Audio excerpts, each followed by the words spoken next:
Hi, I'm Lillis, Meeh. And I'm Paul Hughes. And this is Bedlam Radio, and we're gonna do a show called Evolving Stages, apparently. Cool, so we're speaking in the wardrobe right now, and recording for this for the Bedfest week to be played throughout the building. So hopefully you'll only have to listen to this once. So we're talking about sets today, and right now what we're gonna talk about are our favorite and least favorite sets. Paul, your favorite theatrical set? So I'm going to cheat a bit and talk about opera because it's better.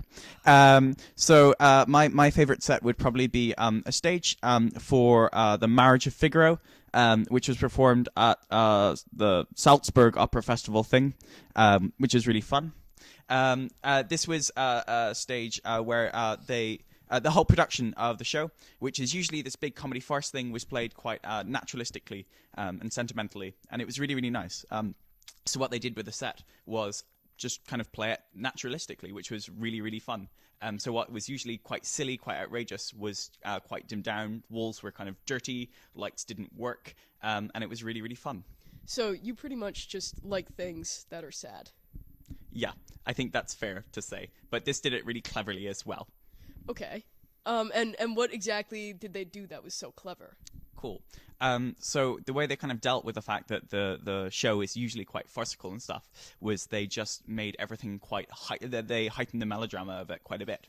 So where they started off with this quite naturalistic stage, later on it became slightly surreal. So they started mirroring staircases. So for example, there was a huge staircase going up the right side of the stage, and then the second half they revealed another staircase, an upside down one, a continuation of which going up into the kind of ceiling on the left hand side of the stage, and action was mirrored there. So what started off as quite naturalistic then kind of bled into all these quite surreal elements, which is really fun. Also, what the director did was he added a character, which isn't usually done in opera. This was a non-speaking character, a kind of a cherub-like figure. Who kind of, while all this naturalism was happening, like came in on a unicycle, went around, threw feathers in people's faces, and then did acrobatics and jumped off staircases and crash pads and things. So kind of they had this very normal stage which kind of went a bit crazy and fun. And why was that effective? Because it kind of kept the continuation of the play, whereas the director was kind of doing this rather kind of clever thing of kind of changing things about and reinterpreting things. It kind of helped keep everything within the kind of meaning of the play. Nothing ended up jarring. It all just ended up slightly lucid, which was really, really fun. Neat. Why don't you tell me about your favorite stage, Lillis, Meeh? Wow. My favorite stage is I've got a couple, but I really like the work of this designer, Tom Piper, who, he's the associate designer at the RSC, and most recently he's done the Bridge project with Sam Mendes. That's over the last 2 years he's been doing that. And what they do is they take a Shakespeare show. They do 2 Shakespeare shows in rep. This year they're only doing 1. And use a combined cast of American and British actors. And the design team and everything are combined American-British. So the Bridge Project, Bridging the Atlantic, blah, blah, blah, blah, blah. The really cool thing he does is he uses whatever space the show is in. So for instance, the Brooklyn Academy of Music has this theater called the Harvey Theater. And the interior of it is almost a little bit actually like the wardrobe in Bedlam that we're recording in now. It's kind of falling apart in a really lovely, beautiful way. And so is their auditorium. They haven't renovated the interior of the auditorium like a lot of Broadway houses have. So he uses that to make the stage just an extension of the space that the audience is sitting in. So you feel really close to everything. And it also means that his sets have this beautiful kind of crumbliness about them. The other really cool thing that he does is he's incredible at reveals. So, for instance, in last year's production of As You Like It, the first half takes place outside of the Forest of Arden, and the second half takes place in the Forest of Arden. They had this big set piece that kind of closed off to the front of the stage. It was this giant black wall with a couple windows in it. And it was just really imposing and dramatic and scary. And then at the end of the first act, it flew out. Like, this is like a 40-foot high wall, and just flew into the ceiling. And revealed a forest and winter behind it, which was absolutely brilliant. And then in Richard III, what they've done is their set is mostly doors, And again, it's closed off towards the front of the stage for the first half.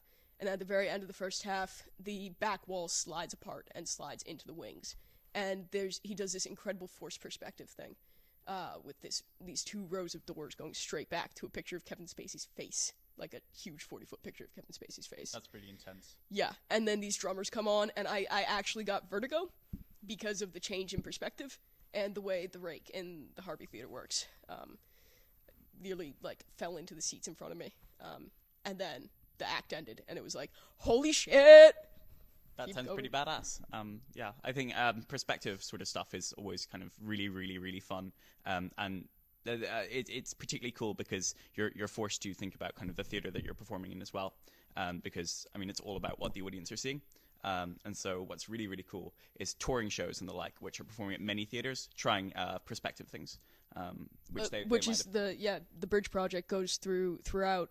They start in New York and end in London, and they go through Asia and Europe on their way.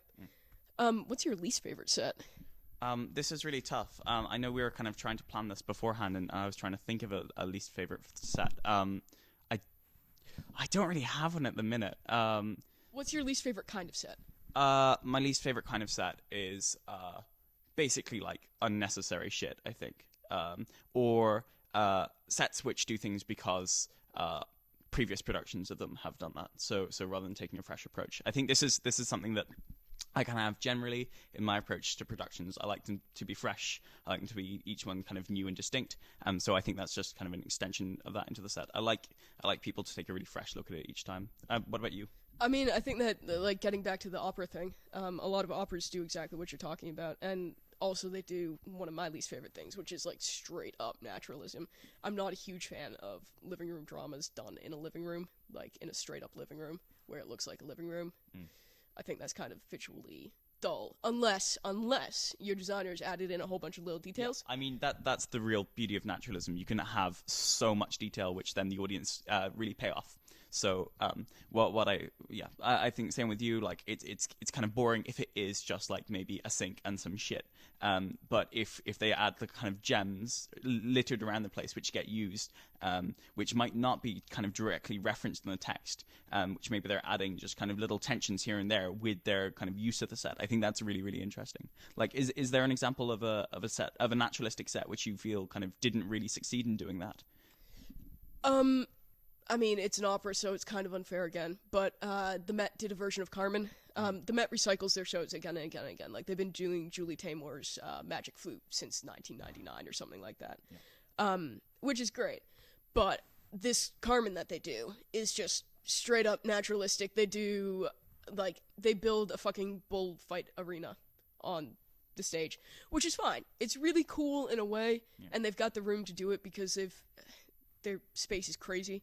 But at the same time, it's like, oh, great, it's the end of Carmen. He killed a bull. That is symbolic. Hurrah. And it's just not adding much to the story. It's those points in, like, living room dramas where all the little bits that are added in really help to tell the story. If you just have a couch and a table and some chairs, that's dull. I think, and with that, like, just because you do have, like, a couch or something doesn't mean it's naturalistic. That sounds kind of obvious, true. But there was a production of La Traviata, which I think we've both seen, and kind of it was really, really beautiful because they have this huge white wall, this massive white curved space, and in the middle of it they just have this one red sofa standing out, and the main woman in it, who's kind of this really tragic heroine, she just wore this beautiful red dress. So it's kind of, you can do really, really interesting things with everyday kind of furniture and objects. You don't have to go like super surreal to do interesting things with that. But I think just recreating what like everyday life looks like, or at least what everyday life looked like in the 1920s, if you're going for these kind of naturalistic tropes as well, just for the sake of it, can be quite dull. It just sounds like we have a vendetta against naturalism now, but we don't. Yeah, I don't think so. Yeah. I mean, Angels in America, which is probably, I mean, it's magical realism, but it's always done totally naturalistically, and Tony Kushner, the playwright, is normally involved in every single production and makes sure that they do it the way he wants it. I mean, also, that show, it really works with the naturalism because you have these people kind of dying of AIDS and whatever, and it's about everyday life. It's really grim, but brilliant. And then alongside that, you have roofs blowing open with angels going down. Don't give it away. Okay, well, like, you have some really badass special effects shit, and if you don't have the kind of naturalism to play off at the start, that later payoff just kind of lessens. Yeah, it's the set as a naturalistic set in that case helps the story move along by emphasizing the magical realism aspect. So we are going to play a song by... Let's do One Beat? One Beat. This is One Beat by Slater Kenny.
This is Paul and Lillis back again, talking for Bedlam Radio, talking about sets and stages and cool things like that. So, in this segment, we are going to talk about Bedlam itself and about awesome things you can do with our awesome space here. Yeah, because it is a really, really fun space, and it's also a really unusual one. Because of like loads of things about it, but at the same time with that, though there are loads of possibilities, there are some things that you also like should probably like take note of and be careful of. Yeah, I think my personal pet peeve about Bedlam, and I say this with all the love in the world, is the sightlines. Are just because of the space itself, and it's a converted church. It's really hard to see people if they're kneeling or sitting down at the front of the stage. Because the rake. Yeah, this is something that affects a lot of shows, which is, it's just really frustrating kind of seeing it happen more than once. There was a show last year which actually got around this quite nicely, Tristan and Isolde, where they built a platform about half a foot high, and just that little difference made, and they did huge sections with people kneeling at the front, and you could see them really, really clearly. So it's just that bitch of a half of a foot that can really dick over some really quite cool scenes that happen on the stage. Yeah, it's such a shame to see people who have put so much work in and great actors but you can't see their face. That said, though, Bedlam has some really awesome things about it. Like, I think Paul's favorite, probably the pillars. Yeah, I fucking love them. They're really, really cool. They're a really nice framing device. Because there's this obviously huge space above the rig, and you can kind of see on the balconies if you're really looking. I find the pillars are really, really cool to draw and focus. They basically are the picture frames too, and I think that they really, really help create the space a lot. And they help you kind of push stuff forward a lot as well on the stage, which is really, really cool. Yeah, and if you own them, you can have some really incredibly powerful scenes happen right around the pillars and on the pillars, and people will do incredible things with the pillars if you let them. They're just beautiful little pieces there. Yeah. The other interesting thing about Bedlam is that our rig is very low, Yeah. Considering. And that means that it can be hard to do levels sometimes. Yeah, it's building high platforms just means that you've got to be like quite careful very often. Measure your actors. Yeah, that's a basic thing. If you're casting kind of Sasha Timeus, then you should be careful. A lovely man who's on his year abroad who will be back soon. And under that, like it's about 12 foot high off the stage, I think, in the middle. But if you kind of have a profile coming down off that, then you're kind of losing another foot. So it is really, really low. So it's just a really unusual kind of space to work in. What would you kind of take into account, like in designing a set? What would you how would that alter your set design? You have to make sure that you're not blocking any lighting positions. Partially because we don't have much room to get in intense light angles anyway. Yeah. And if you're cutting that off, then it's pretty bad. And the other thing is that if you can't quite cut your light in far enough to necessarily get it off of everything, if your set pieces are very tall, which will draw the eye to the wrong part of the stage. The other really cool thing, though, is that there's so much space above it, Yeah. which is really, really cool. But at the same time, you do have to be really careful that you're not accidentally drawing focus up there by having super bright lights in the rig shining in the audience's faces. Yeah, that's pretty awkward. I think another pretty damn cool thing about the Bedlam space is the organ loft, which is just this incredible thing. Every so often, someone will use it really, really well in their show. Well, they'll light it, and it makes everything look really, really tall, really grand, and it kind of, I don't know, it's just this totally badass thing. Ever since I kind of first came here, I've always wanted to stick someone up there to at some point. Plus, like a Greek tragedy sort of thing with a god appearing there would be totally badass. We'll work on it. Yeah, we'll work on it. Another thing that we want to talk about in the Bedlam space is that you've got your audience so close in to your action that you kind of need to. I mean, you have to consider this all the time anyway, but you really heavily need to consider it, your relationship between the audience and the action. And you kind of need to make this choice about what degree of separation the audience has from the action. So do you have this proper fourth wall, or? Yeah, I mean, you can set it that they are kind of invisible spectators, like they should kind of forget their bodies and forget themselves, and you kind of make almost literally a picture frame of the stage that people are looking through into this other world.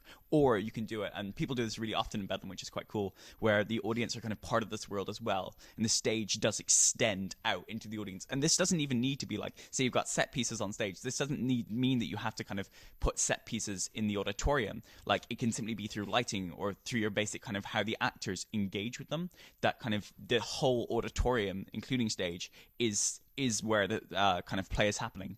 Or you can put it that it's kind of just on stage and the audience are kind of private viewers into this thing. Or you can, I mean, it doesn't have to be one or the other. You can have a grade in between there, but you do have to make the choice. Yeah. One production that did this really well recently, not at Bedlam, was Bloody Bloody Andrew Jackson in New York.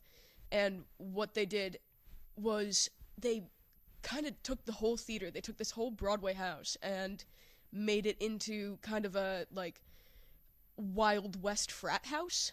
So you had like a buck shoot game, like an arcade game, and then they had these chandeliers that were made of like deer antlers and condoms. It was really, really super weird, but they achieved it.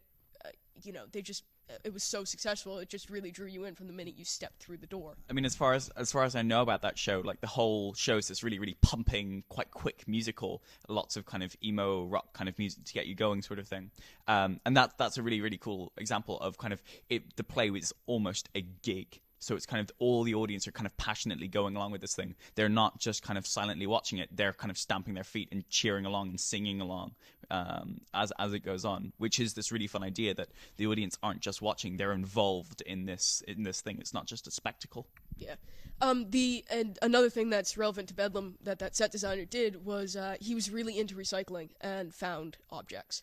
And so he was able to build that entire set, convert the entire theater for some absurdly low amount of money.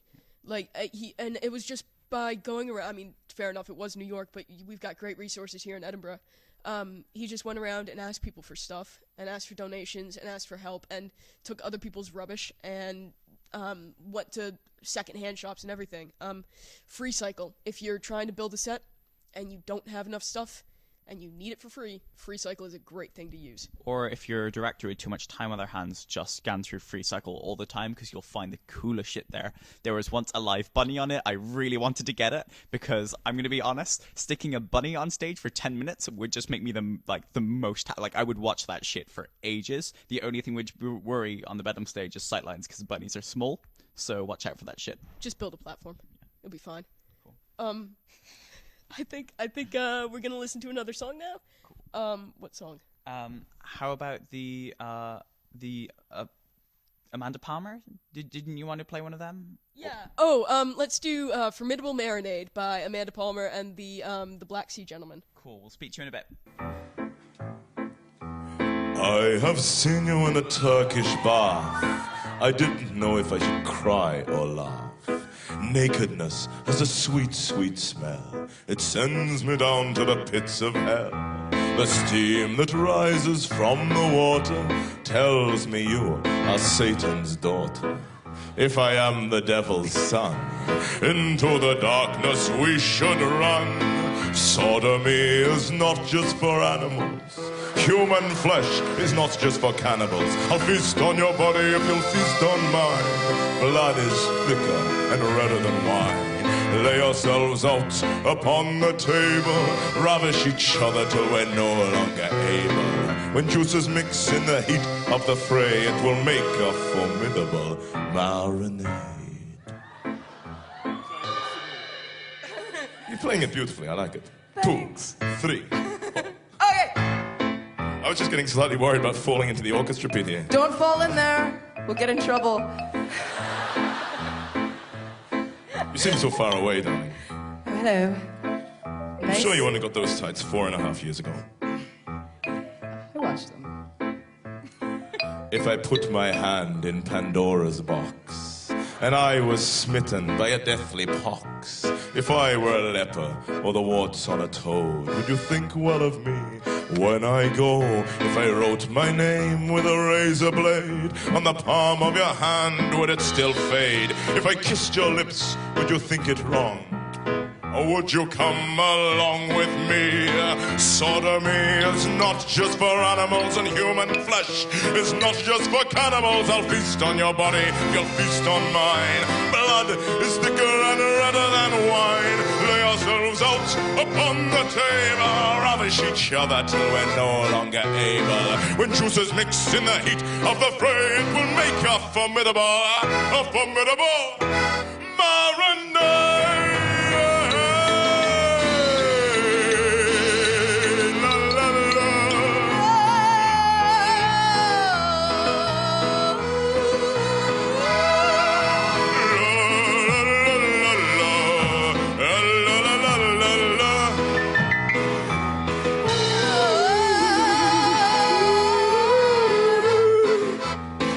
I think you should do a quick solo on that. It's a wonderful instrument. Marimba solo!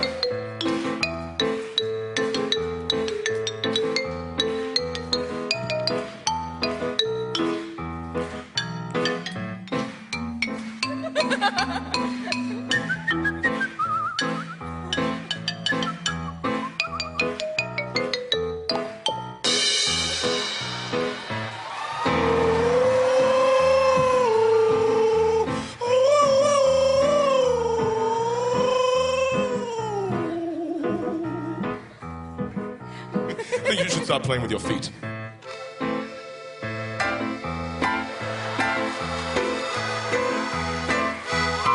So delicate. It's the ballet of the grand piano. I'll roast you on the spit like a fatted calf. When you're done, I'll split your body in half. Climb into your reddened core. Cut up tight and close the door. And in your body I'll dream of things like geese, mustard, cabbages and kings. Crevices full of chocolate sauce. Men who live on only remorse. Sodomy is not just for animals, and human flesh is not just for cannibals. I'll feast on your body if you'll feast on mine. Blood is thicker and redder than wine. Lay ourselves out upon the table, ravish each other till we're no longer able. When juices mix in the heat of the fray, it will make a formidable, a formidable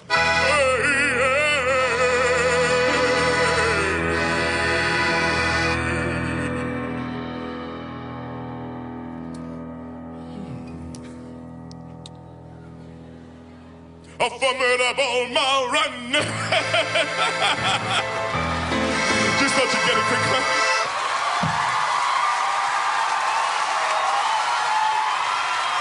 Michelangelo, ladies and gentlemen.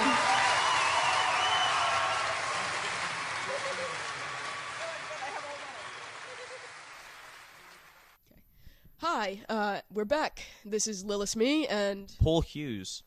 Speaking on Bedlam Radio about stages and sets and exciting things. In this installment, we are going to talk about the most absurd sets we've seen or heard about. Crazy or adventurous or fucking weird or just anything at all. I think for me, one of the first really exciting sets that comes to mind is a play called Sleep No More by a really, really cool company called Punch Drunk. Punch Drunk did this show in New York, right? They started in London, then they went to a warehouse in Massachusetts, and now they are in a old abandoned warehouse in downtown Manhattan. Cool. So they took Macbeth, and then they made this kind of site-specific, immersive promenade piece, which I fucking love, which it's just really, really exciting. So effectively, the audience are led into this kind of Hitchcockian old hotel, and just let wander. Like, this hotel is massive. They got got 6 floors. Yeah, they got 6 floors. So they got something like Hundreds. hundreds of volunteers, lots and lots of money, and ages. And what these volunteers did was they came in and they added detail to everything. They made these taxidermy rooms. Yeah, like, I went with my little brother, and we spent, instead of following any of the actors and actually getting the plot, because, I mean, sure, we know the plot of Macbeth. We just wandered around into different rooms, opening drawers, and every single drawer had something in it that you could read or touch or pick up or, like, whatever. So they like wrote things on walls, then wallpapered over, and then kind of half ripped them off. They had letters half written. They had like this amazing backstory put into everything. They had a candy shop that you can go into and eat the candy. I woke up the next morning, stuck my hand in my pocket, and had like string licorice, and was like, "Where did And this candy shop was also kind of one of the scenes. So it was covered in blood. So kind of it's this amazing kind of what era, like 1930s, 1920s. It's the first thing you walk into is a jazz bar. You go. They pretty much blind you by putting you in this incredibly dark hallway that zigzags back and forth. So you've probably only walked 20 feet, but at the end of it is this giant red plush jazz bar where you can get lots of shots of absinthe for very cheap. So they just created this whole world that you can wander through, touch, read, feel, discover, like totally like anti-naturalistic. Like they had you walking into hospitals, and the hotel split up into all these different areas. It's so weird because it's not naturalistic at all, but at the same time it's incredibly naturalistic because you feel like you're there. But then like you walk out of the hospital room and you walk into a forest or you walk into a graveyard. It's just so incredible. The bottom floor, they had trees, like fake Christmas trees on casters that they could roll around. And then after like the scenes in the forest were done, they pushed them all to the side, and it was a ballroom floor, and they had a giant ball. So it's just this kind of amazing use of space and effort, and people were so willing to come in and help out and add so much detail. So yeah, that's one of like the most amazing sets I've heard about. What about you? One of the most beautiful.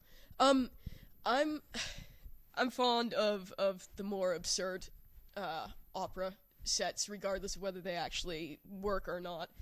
Most recently, the company I work for was asked to do a quote on a Parsifal, which is this opera about a knight and the Fisher King. I don't know, it's weird and it's Arthurian. And the set in the second half was meant to be these giant cliff faces that wept blood into a pool, and then the pool was filled with blood, and then in the pool were the bodies of the dead heroes, in quotations, with spears sticking out of them. And then the chorus girls were all meant to come on and like kind of pole dance on the spears before lying down in the pool of blood with their dead heroes. The same set designer already did something like this where it was another opera, I forget exactly, and just a giant pool of blood.